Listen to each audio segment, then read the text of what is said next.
Hello বন্ধুরা, আসসালামু আলাইকুম। কেমন আছেন সবাই? আলহামদুলিল্লাহ, আমি ভালো আছি। প্রথমেই বলে নিই, আমার এতটা পরিমাণে সর্দি আর ঠান্ডা লেগেছে, যার কারণে কিন্তু খুব একটা ভালো কথা আসবে না। তো সবাই একটু দয়া করে মানিয়ে নেবেন। গত 2 দিন ধরে আমাদের এখানে এমন একটা ওয়েদার চলছে। এই ওয়েদারে কিন্তু দেখা গেছে যে কারো মন কিন্তু অনেক বেশি ভালো, আবার কারো মন কিন্তু অনেক বেশি খারাপ। যেমন আমি গত 2 দিন ধরে কিন্তু এই ওয়েদারের কারণে ঘর থেকে বা কোথাও যেতে পারছি না, ছাদ বাগানও কিন্তু যেতে পারছি না। তাই ভাবলাম আজ একটু যাব আর আপনাদের সাথেও শেয়ার করব। আর এইখানে দেখতে পাচ্ছেন কিছু কলার খোসা, এগুলো আমি গতকালই পানিতে ভিজিয়ে রেখেছি। গাছের জন্য খুব ভালো একটা খাবার। আর এখানে কিছু পর্তুলিকার ডাল আমি আগেই সংগ্রহ করে রেখেছি, পানিতে রেখেছিলাম এতদিন, কিন্তু যে মাটিতে বসানো হয়নি। তাই এখন ভাবলাম যে ছাদ বাগানে যাওয়ার আগে এগুলো একটু ওয়ান টাইম গ্লাসেই বসিয়ে ছায়াতে রেখে দিই, হয়ে যাবে।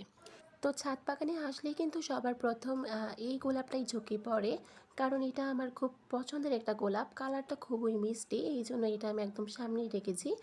একটা ফুল কিন্তু একদম ফুটে গিয়েছে, আরও 2টা ফুল ফুটো ফুটো করছে। আর এখানে কিন্তু সরিষার ফুলও দেখা গিয়েছে যে ফুটেছে। তো চলুন দিয়ে উপরে ছাদে যাওয়া যাক। মূল কথা হচ্ছে এখন কিন্তু বাজে সকাল 11টা। তো শীতের এই সময় দেখা যায় অন্যান্য দিন কি সুন্দর একটা শীতের মিষ্টি রোদ পাওয়া যায়, কিন্তু এখন এই 2টা দিন এতই শীত পড়ছে যে মানুষ কোনো বাইরে কাজ করে কুল পাচ্ছে না। এমনকি মানুষ গা থেকে কিন্তু সারাদিনই দেখা যায় সোয়েটার খোলে না। তো আমারও গায়ে এখনও সোয়েটার পরা আছে, কিছুই আসলে করার নেই, সবার সাথে তালে তাল মিলিয়ে চলতে হয়। আর এইদিকে তো আসলে এই ফুলগুলোর দিকে তো চোখ না গেলেই না। আসলে চোখ যতই আটকিয়ে রাখে চোখ চলে যায়। ফুলগুলো কিন্তু বেশ ভালো লাগে, ছোট ছোট থোকায় থোকায় হয়ে থাকে। আর এই 3টা চন্দ্রমল্লিকা গাছ তো আপনাদের সাথে আগেই শেয়ার করেছিলাম। এই 3টা চন্দ্রমল্লিকা গাছের মধ্যে একটা ফুল কিন্তু এরকমই দেখাচ্ছে, বেশ ভালোই। আর বাকি 2টা গাছে কিন্তু বেশ কুঁড়ি আছে, তবে ফুল ফুটেনি। ওইগুলো তো ফুল অন্য রকমেরই ফুটবে, ফুটলে অবশ্যই আস্তে আস্তে আপনাদের সাথে শেয়ার করব। আর এইদিকে ক্যালেন্ডুলা ফুলগুলো এত ভালো লাগে আমার কাছে এগুলো মনে হয় যে সূর্যমুখীর মিনিয়েচার ভ্যারাইটি। আসলে অনেকটা সূর্যমুখী ফুলের মতোই লাগে, তবে এখন দেখা যাচ্ছে যে আস্তে আস্তে বেশ ঘন হয়েই ফুটছে। আর এইদিকে আমার ক্যাপসিকাম গাছগুলোতে দেখুন, মাশাআল্লাহ, বেশ বড় বড় হয়ে গিয়েছে ক্যাপসিকামগুলো। দেখতে দেখতে মানে মনে হচ্ছে যে সেই দিন গাছগুলো লাগিয়েছি, তবে এখন বেশ ভালোই ফলন দিচ্ছে। 2টা ক্যাপসিকাম তো এখন দেখা যাচ্ছে আর কয়েকটা দিন পরেই খাওয়া যাবেই, দেখা যাক। আর এই ডায়ান্থাসের কথা কী বলবো, গাছটা এতটাই ঝোপালো হচ্ছে। আসলে ঝোপালো দেখেই কিনেছিলাম, কিন্তু আমি দেখা যাচ্ছে যে একটা ব্যাগের মধ্যে লাগিয়ে দেওয়ার কারণে আরও ঝোপালো হয়ে গিয়েছে।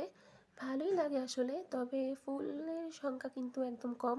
গাছ হিসেবে যতটা ফুল থাকার কথা ততটা কিন্তু ফুল নেই, এই আর কি অবস্থা। তো এখন কি করব কিছুই ভাবতে পারছি না। আর এদিকে সেলভিয়া যে গাছটা, সেটা কিন্তু আমি এখনও পটিং করিনি।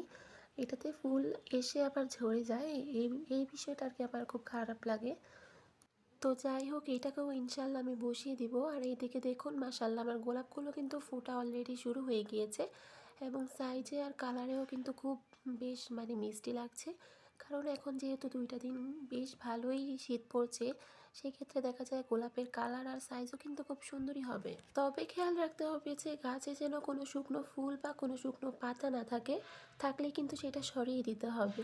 তো এই যে একটা শুকনো ফুল, এটা আর কি পাপড়ি চড়ে গিয়েছে, আমি সাথে সাথে এটা নখ দিয়ে আর কি কেটে দিলাম। এটা আপনারা অবশ্যই সাথে সাথেই করে ফেলবেন। আর এইদিকে আমার বরবটি গাছটা আপনাদের সাথে শেয়ার করেছিলাম আগের ভিডিওতে।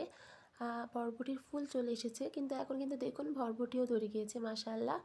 তো গাছটাও বেশ ভালোই গ্রোথ নিয়ে একদম নেটের উপরেই উঠে গিয়েছে। তো মনে হচ্ছে যে ফলন আর কি ভালো হবে। সামনে দেখা যাক ইনশাল্লাহ কী হয়। আর শিম গাছটাতেও দেখুন, এটাতেও কিন্তু ফুলের স্টিক চলে এসেছে। তো দেখা যাচ্ছে যে ফুলগুলো আস্তে আস্তে বড় হবে।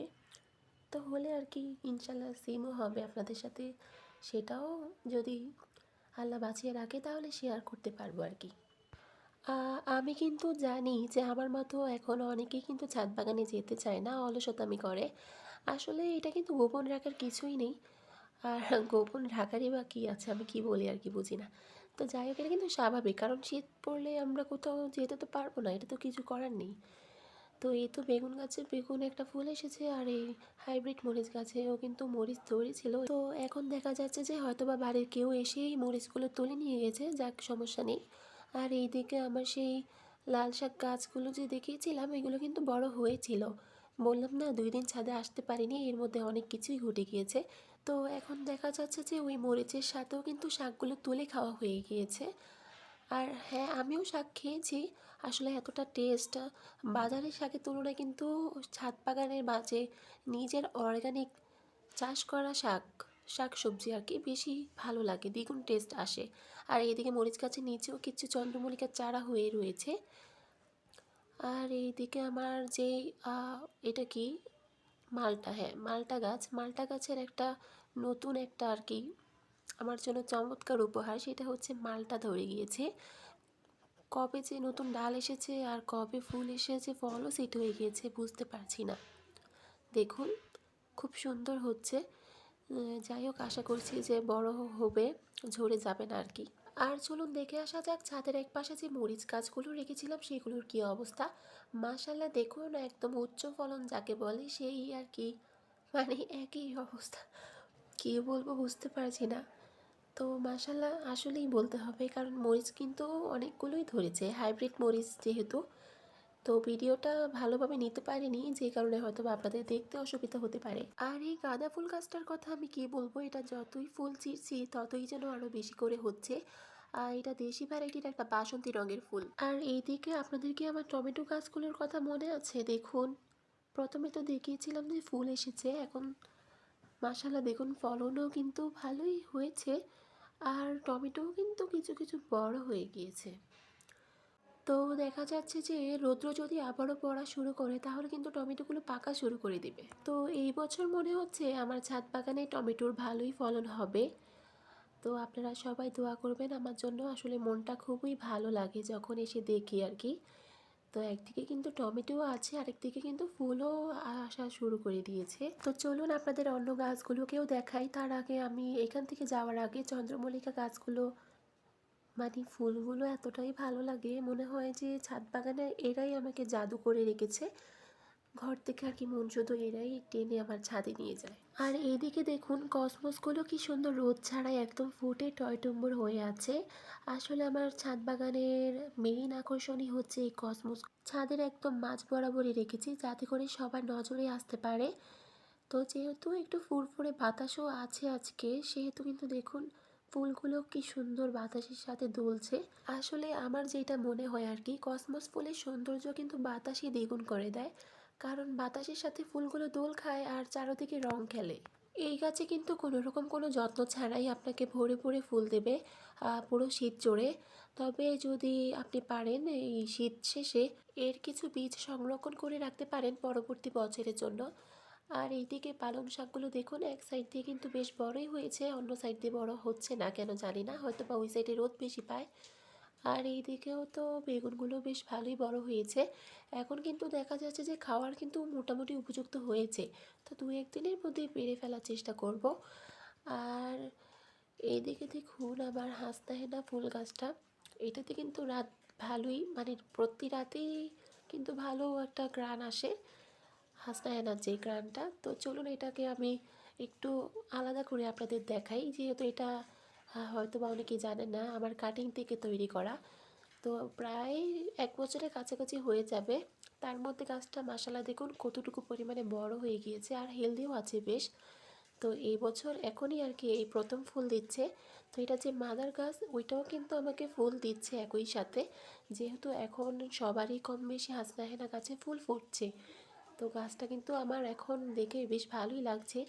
আর এইটাতে দেখুন এইটা হচ্ছে সেই মাদার গাছ, এইটাতেও কিন্তু প্রতি রাতেই ফুল ফুটে ঝরে যায়, আবার নতুন করে ফুল আসে এই আর কি। তো এই মাদার গাছটারও কিন্তু বয়স মোটামুটি কম না, প্রায় 2 বছর হয়ে গিয়েছে। তো এই গাছটা কিন্তু আমাকে বেশ ভালোই ভরে ভরে ফুল দিয়েছে। যদিও কখনো আল্লাহ না করুক গাছটা যদি মারা যায় এটার কথা আমি বলতে পারবো না। তো এই আর কি। তো এখন আমি ছাদ বাগান থেকে বিদায় নেব। তো আর কিছু তো মনে হচ্ছে শেয়ার করার মতো নেই। আচ্ছা আরেকটা জিনিস শেয়ার আপনাদের সাথে করিনি, এই দেখুন কি কিউট না দেখতে, এটাও একটা চন্দ্রমল্লিকারই ছোট্ট চারা দেখে মনে হচ্ছে জীবন্ত ফুলদানি। ছোট্ট গাছে কি সুন্দর রঙের একটা আর কি ফুল ফুটে রয়েছে। তো বেশ কুড়ি আছে, এগুলো ফুটলেও বেশ ভালোই লাগবে। তো এই গাছটার দাম নিয়েছে মাত্র 30 টাকা। তো গাছটাকে আমি আবার উপরেই রেখে দিয়েছি। আরও হ্যাঁ, আপনাদের সাথে তো আরও একটা জিনিসও শেয়ার করতে ভুলে গিয়েছি। এই দেখুন ছোট ছোট চন্দ্রমল্লিকার চারাগুলো, এগুলো দেখে কি মনে হচ্ছে বলুন তো? এগুলো কি আর কি কিনে এনেছি নাকি নিজ হাতেই তৈরি করেছি? আসলে হ্যাঁ, নিজ হাতেই তৈরি করা হয়েছে, কারণ এত ছোটো চারা তো আর কিনতে পাওয়া যায় না। এগুলো ধরতে গেলে আর কি আগামী বছরের জন্যই সম্পদ হিসেবে রেখে দিয়েছি। তো আমি এখন ছাদ বাগান থেকে বিদায় নিয়ে নিব, কারণ প্রচণ্ড পরিমাণে শীতের মধ্যেই আমি জমে একদম বরফ হয়ে গিয়েছি। তো আমার আজকের এই ভিডিওটি আপনাদের কাছে কেমন লেগেছে তা অবশ্যই কমেন্ট করে জানিয়ে যাবেন। আল্লাহ হাফিজ।